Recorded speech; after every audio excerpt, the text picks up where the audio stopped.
Demystifying the phrase, buy a pot.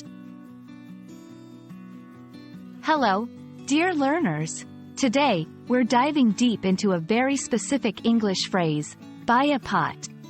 If you've come across this phrase and wondered about its meaning and usage, you're in the right place. Let's unravel its mysteries together. When we first hear the phrase, buy a pot, we might think of it in its most literal sense.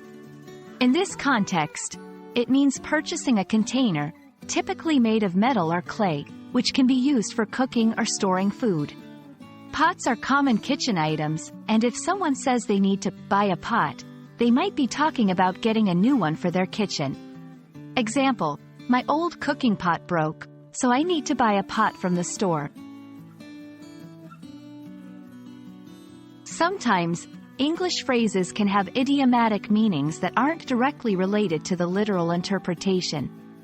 As of my last training data in January 2022, buy a pot isn't widely recognized as an idiom in English. However, language is always evolving.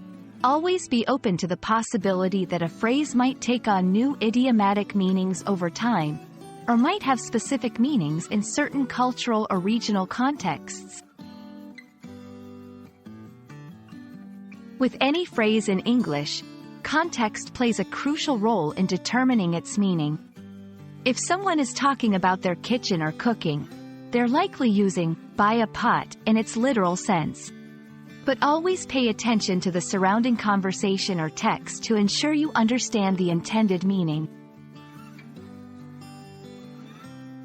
To ensure you've grasped the concept, let's look at a couple of example sentences. 1. After moving into my new apartment, I realized I didn't have any cookware, so I went to buy a pot and a pan. 2. Could you recommend a good place to buy a pot? I need one for my soup recipe. And there we have it. The phrase, buy a pot, while straightforward, is a good reminder of how important context is when understanding and using English phrases. We hope this video has been enlightening. Remember, language is a fascinating journey, and every phrase has its story. Happy learning!